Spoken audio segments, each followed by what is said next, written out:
The mall cop spy. You think being a spy is all tailored tuxedos, shaken martinis, and high-speed Aston Martin chases, don't you? Yeah, Hollywood lied to you. Welcome to day one of your new life. Right now, your code name isn't 007. It's Temp40, and your high-tech gadget is a half-broken walkie-talkie that mostly just picks up the local radio station. Look down at your uniform. It's 100% polyester, it scratches your neck, and it smells faintly of the food court cinnamon rolls you ate for breakfast. Your first official mission? Investigate a highly suspicious package left near the fountain. You approach it with your heart pounding in your throat, sweating through your cheap shirt, only to realize it's just a discarded, empty bag of potato chips. Congratulations, agent. You survived your first perimeter breach. The upgrade to neighborhood watch. Don't get comfortable, because you just got promoted. You are now the eyes and ears of suburbia. Your arsenal has been upgraded from a plastic badge to a pair of heavy-duty binoculars and a very aggressive neighborhood group chat. Your mission objective: figure out exactly which neighbor is letting their dog ruin Mr. Henderson's prize-winning hydrangeas. You're crouching behind a perfectly manicured hedge at 5 a.m., the morning dew soaking right through your sneakers. You see movement near the mailbox. You raise the binoculars, your fingers trembling from caffeine. It's Mrs. Gable from down the street. You snap a blurry photo on your phone, log the timestamp, and upload it to the community forum with the caption, "The Phantom strikes again. Justice has been served." The private investigator. Welcome to the big leagues. Well, the slightly bigger leagues. You now have a desk in a room that smells like stale coffee and old paper. You're a licensed private investigator. Your client is paying you $100 a day to catch a corporate rival stealing a secret recipe. You're sitting in your rusted sedan, parked across from a high-end bakery, wearing a trench coat that is entirely too warm for July. You're holding a camera with a zoom lens that looks like it belongs in a museum. For 6 hours, absolutely nothing happens. You're about to fall asleep when the target walks out, hands a manila envelope to a guy in a trench coat exactly like yours, and winks. You spam the shutter button. Your index finger is cramping, but you got the shot. You're a real spy now. Sort of. The first tech encounter. The field agent trainee. Pack your bags, because you're finally out of the basement. You've been recruited into the actual tactical division. Right now, you're standing in a hangar, staring at a giant obstacle course made entirely of moving laser grids, spinning blades, and concrete walls. The instructor tells you that if you touch a single laser, you fail. You take a deep, shaky breath, adjust your tactical boots, and dive forward. You slide under the first laser beam, feeling the heat radiate off it. You vault over a wall, flip mid-air to avoid a sensor, and hit the ground in a flawless three-point landing. The timer stops. You did it in record time. The instructor doesn't smile, but he hands you a pair of sleek, matte black sunglasses. You're officially a field agent. The infiltration mission. Your first real field assignment is happening right now. You're not in a bunker. You're at a high society gala in Vienna. You're wearing a tailored suit that actually fits, but under the fabric, you're wearing a wire and a concealed tracking device. Your target is a corrupt billionaire sitting at the VIP poker table. You walk up, order a drink, and catch his eye. You play it cool, laughing at his terrible jokes while subtly scanning the room. With a practiced flick of your wrist, you slip a tracking micro dot onto the cuff of his jacket while pretending to light his cigar. You excuse yourself, walk toward the balcony, and whisper into your collar. The Eagle is tagged. Move in. The extraction specialist. Things just went completely sideways. The billionaire's security figured out the tag, the alarms are blaring, and the VIP gala is now a war zone. You've been reassigned to extraction. Your job is to get a high-value asset out of the building alive. You're running down a narrow, concrete service hallway, pulling the asset by their arm. Heavy footsteps are echoing behind you. You reach a dead end, a locked titanium security door. You pull out a small canister of liquid thermite, spray it along the hinges, and ignite it. The sparks fly, blinding you for a second, but the door kicks open. You push the asset through just as 3 armed guards round the corner. You drop a smoke grenade, disappearing into the shadows before they can even aim. The high-speed pursuit. You made it out of the building, but you're not safe yet. You're behind the wheel of a modified sports car, tearing down a winding mountain road at midnight. In your rearview mirror, 3 black SUVs are tailing you, headlights flashing. They start firing. You hear the metal crunch as bullets hit your armored bumper. You hit a button on your steering wheel, dropping a layer of spike strips onto the asphalt behind you. Two of the SUVs spin out of control, crashing into the guardrails in an explosion of sparks.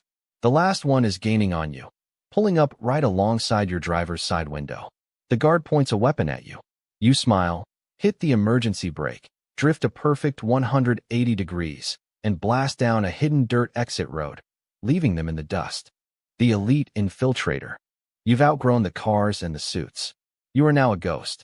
The agency only calls you when a mission is completely impossible. Right now, you're hanging upside down from a high tensile wire, suspended 50 feet above the floor of a maximum security vault.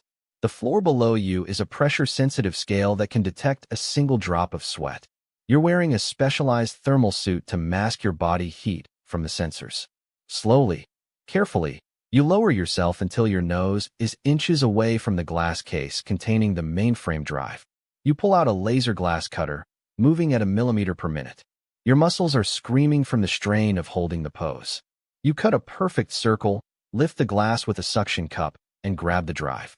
The ultimate betrayal. You pull yourself back up to the ceiling vent, heart hammering against your ribs. You connect the stolen drive to your wrist computer to upload the data to headquarters. The progress bar hits 100%. You wait for your handler's voice in your earpiece to congratulate you. Instead, you hear a cold, unfamiliar click. The voice on the other end isn't your handler. It's the director of the agency. He sighs and says, "Thank you for retrieving the drive, Agent. Unfortunately, you know too much to be allowed to leave that room." Suddenly, the vents lock shut. The red emergency lights turn on, and a countdown timer appears on the vault door. 30 seconds until total lockdown. You've been set up by your own people. Your life as a loyal spy is over. Your life as a rogue agent starts right now. You drop from the ceiling, landing on the pressure-sensitive floor. The alarms instantly scream, a deafening red strobe painting the vault in blood-colored light. You don't have time to be angry about the director's betrayal. You have exactly 14 seconds before the titanium blast doors seal you in this tomb forever. You sprint toward the closing gap, diving headfirst like a baseball player sliding into home plate. The heavy metal door slams shut, missing your boots by millimeters. You're out of the vault, but you're stuck in the facility's underbelly, completely cut off from the grid. Your gadgets are dead. Your comms are compromised. You pull the earpiece out, drop it to the floor, and crush it beneath your heel. From this moment on, you exist only as a ghost in the machine. The rogue agent. You're no longer fighting for a country or a paycheck. You're fighting for survival.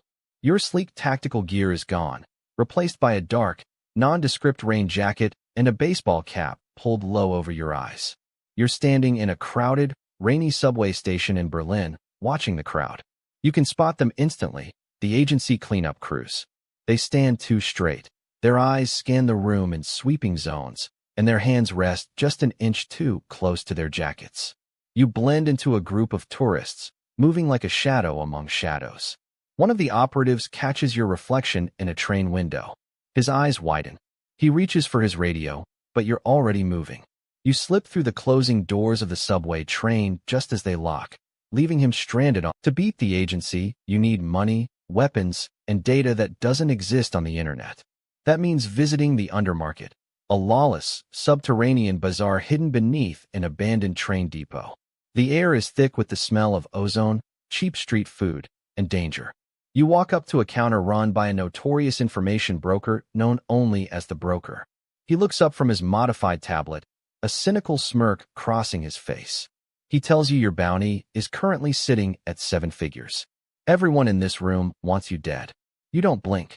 You place the stolen mainframe drive on the counter and tell him you don't want money. You want the personal digital footprint of the director. The broker's smile vanishes. He realizes you aren't running, you're hunting. With the data in hand, you establish a safe house in a damp, forgotten basement apartment.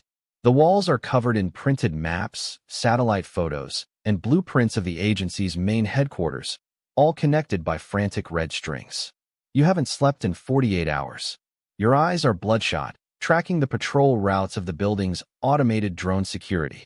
You aren't a field agent anymore. You are a one-man army plotting a siege against the most secure building on the planet. You modify your old gear, soldering wires, bypassing safety protocols, and turning standard tracking devices into localized EMP pulses. They think they discarded a broken tool, but they actually just unleashed their worst nightmare. The mastermind. The time for hiding is over. You don't break into the agency headquarters through the sewer or the roof. You walk right through the front door. You're wearing the uniform of a high-ranking security inspector, complete with a forged biometric ID card that you coded yourself. As you pass the security desk, the scanner chimes a green approval. The guards nod at you. You walk past the very analyst you used to work with, your heart rate perfectly steady at 60 beats per minute. You've evolved past fear. You enter the executive elevator, insert a master override key, and press the button for the penthouse suite. The elevator ascends, the city skyline opening up behind the glass walls. You pull a pair of black leather gloves tight over your hands. The elevator doors chime open to the director's sprawling, minimalist office.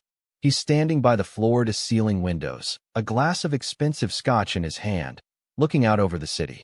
He doesn't even turn around. He tells you he's impressed you made it this far, but that your little crusade ends here. He presses a button under his desk, and 4 heavily armed elite guards step out from the hidden wall panels, rifles raised. You don't pull a weapon. Instead, you calmly reach into your pocket and pull out your modified smartphone. You press a single button on the screen. Instantly, every light in the skyscraper goes pitch black. The emergency backup generators try to kick on, but your localized EMP pulse fries them instantly. The only illumination comes from the lightning of a sudden storm outside. In the darkness, you move. You don't need vision. You memorize the room's layout down to the centimeter. You dodge the first guard's blind sweep, grab his rifle barrel, and use his own momentum to throw him into the second guard. You sweep the legs of the third, sending him crashing into a glass coffee table. The fourth guard fires wildly into the dark, but you're already behind him. A precise strike to the back of the neck, and he drops. Total time elapsed, 6 seconds. The emergency backup lights finally flicker on, glowing a dim, ominous red. The director is backed up against the glass window, his scotch glass shattered on the floor, his face completely pale. He stammers, asking what you want, offering you money, immunity, your old job back, anything. You walk up to his desk, completely ignoring him, and plug your phone into his main terminal. The screen flashes as it begins downloading every dark secret, every illegal operation, and every corrupt deal the agency has ever made. You look the director dead in the eye and tell him you don't want his job. You're replacing him. The download hits 100%. With a swipe of your finger, you broadcast the encrypted files to every news outlet, intelligence agency, and law enforcement database on Earth. In a single second, the global agency vanishes, its secrets laid bare to the world. The director sinks into his chair, realizing his empire is gone. You turn your back on him, walking toward the balcony. The police sirens are already wailing in the streets below, but they aren't coming for you. You step over the railing, attach a grapple line to the edge, and drop into the rain-slicked darkness of the city. You started as a mall cop looking at an empty chip bag. Now, you're the shadow that controls the world. The rain feels colder now as you ride the cable down into the neon-lit maze of the city streets. Behind you, the agency skyscraper is completely dark, a lifeless monument to a fallen empire. You hit the pavement in a low crouch, unhook the grapple line, and fade instantly into the sea of umbrellas and midnight commuters. The sirens are deafening now, a dozen flashing red and blue lights racing past you toward the building you just destroyed. They're looking for a rogue agent. They're looking for a criminal. They have no idea they're looking for the person who now holds the keys to the entire global intelligence network. The Shadow Director. Your new headquarters isn't a flashy skyscraper or a hidden bunker. It's a completely automated, self-sustaining server farm buried deep inside a mountain in the Swiss Alps, powered by geothermal energy and completely disconnected from the public internet. You sit in a massive, darkened room surrounded by a panoramic wall of monitors tracking every satellite, every major financial transaction, and every government communication on the planet. You aren't running from the law anymore, and you aren't hunting specific targets. You are the architect of global stability. A red alert flashes on your primary screen. A rogue faction of your old agency is attempting to sell a weaponized satellite code on the dark web to the highest bidder. A year ago, you would have had to put on a suit, fly to Vienna, and risk your life at a poker table to stop this. Now, you don't even have to stand up. With a casual flick of your wrist across your holographic interface, you reroute a nearby military satellite, intercept the transaction, and completely wipe the rogue faction's bank accounts, transferring the funds to an anonymous global charity. You leave them broke, blind, and totally exposed to local law enforcement. Problem solved in 43 seconds. Your phone rings. It's a secure, heavily encrypted line that only 5 people in the world have access to, all of them world leaders. You pick up, but you don't say a word. The voice on the other end is panicked, whispering about a crisis that could start a global conflict by morning. They aren't ordering you to fix it, they are begging for your help. You listen quietly, your eyes scanning the real-time data feeds of the crisis zone.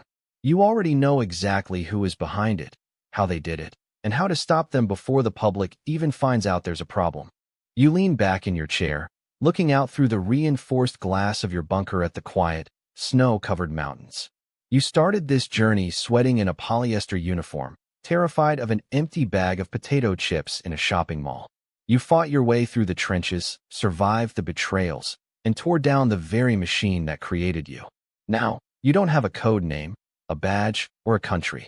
You are the invisible hand that keeps the world turning while it sleeps. Your life as a spy is over. Your legacy as the ultimate mastermind is just beginning.